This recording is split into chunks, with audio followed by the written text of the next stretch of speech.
Et on retrouve Aude. Aude, bonjour. Bonjour Yannick et bonjour à tous les auditeurs de Taoui FM.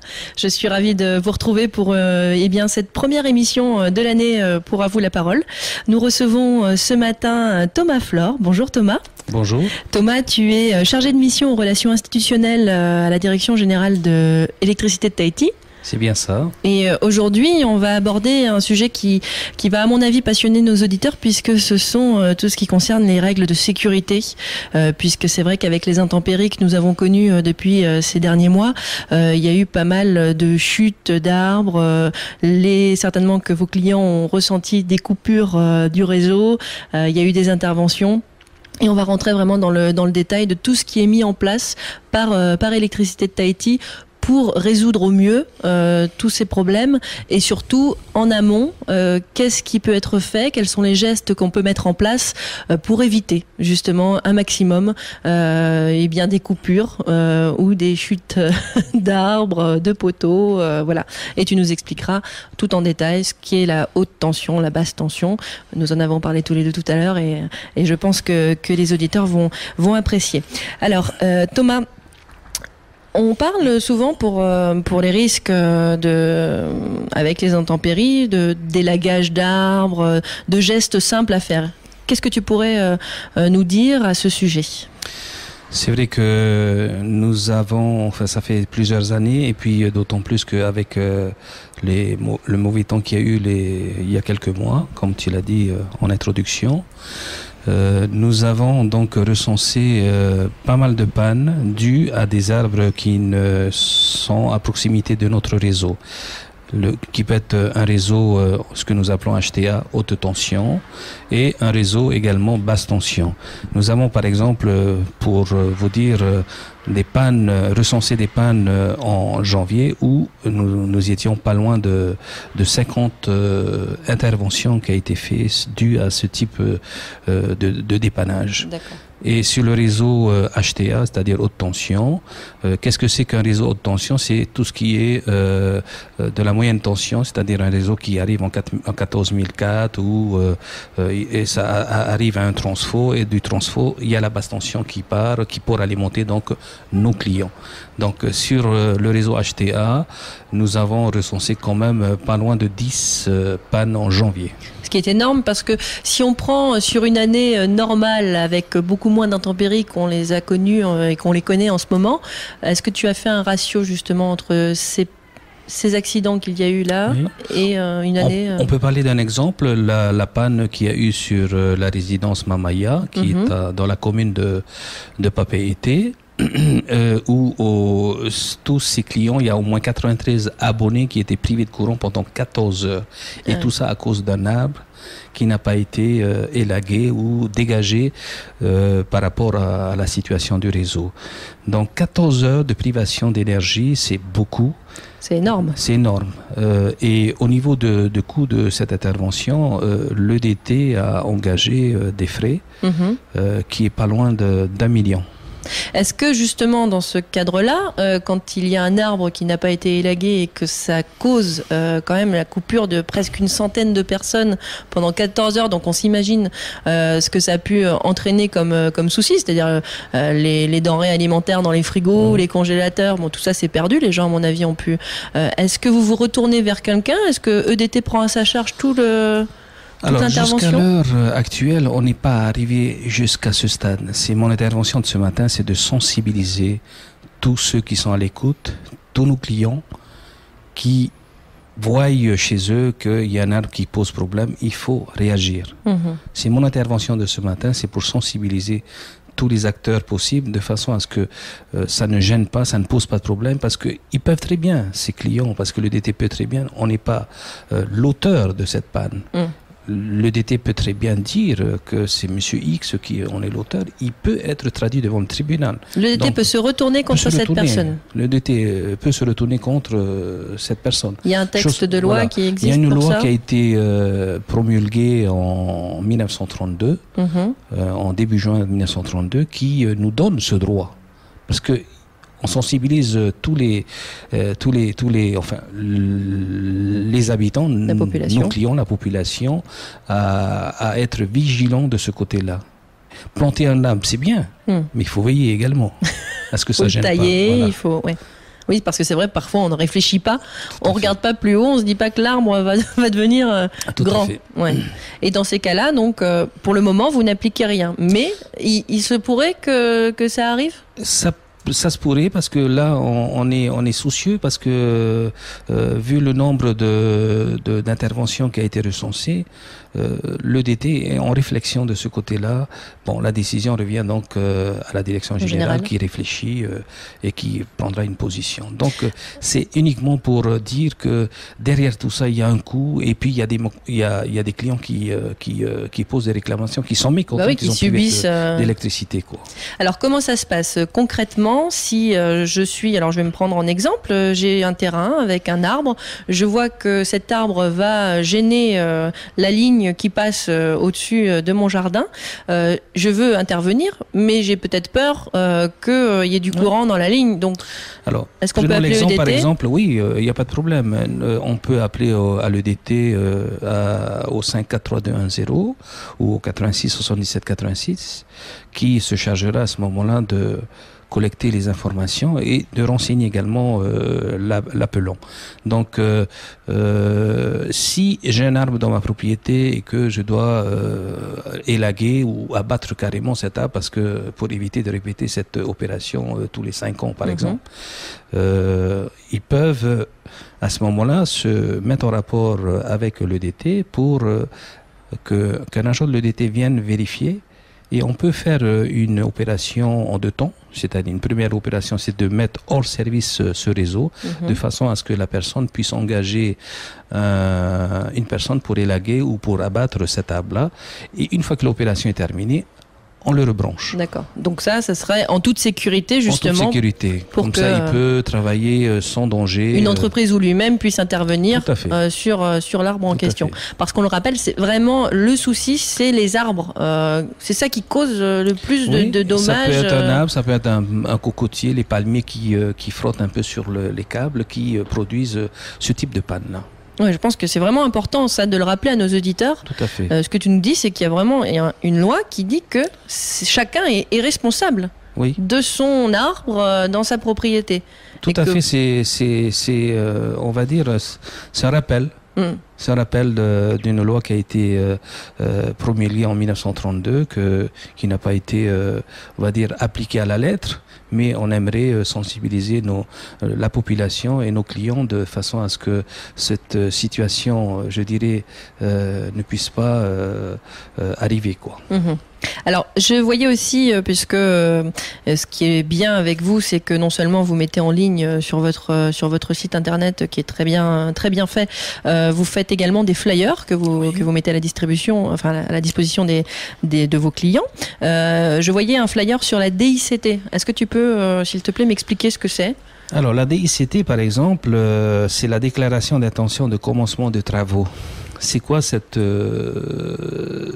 déclaration? Par exemple, si j'ai une grande propriété, il y a un réseau qui est en souterrain, par exemple, et je ne sais pas, je dois faire une fouille, donc je me rapproche de l'EDT.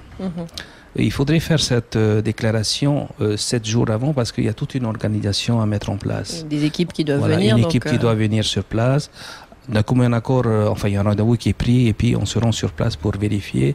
Il y a un technicien qui viendra avec un équipement spécial pour ce type de détection de câbles, soit souterraines, de câbles souterrains ou un réseau aérien par exemple, et qui à ce moment-là fait une attestation et se met d'accord avec l'intéressé pour une date et une heure d'intervention, pour couper s'il le faut, comme tu me l'expliquais tout à l'heure, le réseau. Tout à fait. D'accord, pendant toute la durée. Et ça, donc, il faut faire la démarche auprès d'EDT. Il y a un délai minima, donc 7 jours. Ça serait bien qu'il le fasse 7 jours avant parce qu'il y a des clients qui, par exemple, ça m'est arrivé à plusieurs reprises lorsque je reçois des appels téléphoniques, il y a des clients qui te demandent au jour, à l'instant même. Le jour même. Voilà. Donc, je pense qu'il y a une organisation, l'EDT a une organisation parce que les travaux sont planifiés bien à l'avance. Donc, pour ce type d'opération, nous demandons à ce que le client fasse cette démarche que nous appelons la DICT. Beaucoup ne le savent pas, mais il faut le faire, il faut passer par cette voie-là pour pouvoir régler ce type de problème. Bah, quelque part, on le comprend quand même, parce que tu peux me rappeler juste combien d'abonnés vous avez chez Électricité Nous en sommes à 80 000 clients, plus de 80 000 clients, je dirais, Tahiti et les îles. Hein. Oui, donc vous ne pouvez pas intervenir pour chacun comme ça à la demande. Les clients sont par moments difficiles. Ils téléphonent, il faut agir tout de suite. Bon, on peut comprendre, parce qu'en général, les gens partent, je pense, du principe que dès qu'ils payent un service, il faut que ce soit immédiat. Mais il faut comprendre effectivement tout le chemin qu'il y a à faire. Oui. Parce que je suppose qu'il y a aussi des plans, il faut étudier le réseau, donc il faut d'abord le regarder avant d'envoyer les équipes. Tout à fait. D'accord. Bon, et donc ça vient d'être mis en place ou ça existe déjà depuis... Ça existe déjà depuis des années. Mais nous essayons de le faire rentrer, que notre population sache qu'il y a une procédure qui a été mise en place, qu'il faudrait s'organiser de façon à pouvoir planifier les travaux correctement. Les contacts pour la DICT, est-ce que tu peux nous les donner, s'il te plaît, Alors, les Thomas? contacts sur Tahiti, par exemple... il y a Internet, par exemple, les contacts téléphoniques, par exemple, il y a le numéro 79 87 40. Il y a un fax même, 83 96 72. Sur Montréal, c'est un autre numéro de téléphone. Je prends par exemple sur Montréal 72 09 63. Le fax de Montréal 55 02 29. Donc, chaque île a un numéro de téléphone et un fax pour pouvoir faire cette démarche administrative. Et si on veut retrouver ces numéros de téléphone, on peut aller sur votre agence en ligne? Oui, tout à fait. Et ou se déplacer dans une agence? Ou se déplacer dans une agence. Nous avons donc ces flyers qui est mis à la disposition de nos clients et qui est gratuit. Bon. Je tenais à le dire. C'est important. Le mot gratuit. Tu me disais tout à l'heure qu'il y a quand même eu... Est-ce qu'on peut répéter? Parce que moi, je trouvais ça énorme, le nombre d'incidents qu'il y a eu là depuis ces 2 mois, depuis le début de l'année. Alors, nous avons recensé, par exemple, au moins sur 50 interventions sur la basse tension. Jeudi et vendredi dernier, nous avons nous avons fait 10 interventions pour 2 jours. C'est pour vous dire que lorsqu'il y a les intempéries, forte vent et tout, on est toujours confronté à ces types de problèmes. Donc, c'est vrai que selon la loi, il est dit qu'il faut que un arbre soit à 2 mètres du réseau. Ah oui, c'est important de le dire. C'est important. Et souvent, c'est pas le cas. À 2 mètres du réseau, c'est pas le cas. C'est pas le cas. Et des fois, il y a des fils qui sont entremêlés dans les branches de manguier et quoi que ce soit. J'ai eu le cas, moi. Effectivement, on a dû abattre le manguier, c'est vrai. Parce que ça posait vraiment des soucis. Il y a, donc pour ceux qui nous rejoignent, je reçois en ce moment Thomas, qui est en train de nous expliquer tous les gestes de sécurité, en tout cas sur le réseau, donc l'élagage des arbres. Et on vous le rappelle, c'est une obligation pour les propriétaires. Donc si vous êtes locataire d'une maison, retournez-vous vers votre propriétaire, puisque c'est important. Ça a un coût. Pour l'instant, EDT, ils sont gentils.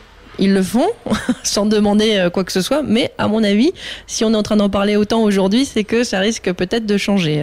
Donc faites attention, c'est vrai que pensez aussi à vos voisins, au voisinage, c'est pas très agréable, on le citait tout à l'heure, il y a une résidence qui est restée pendant 14 heures sans électricité.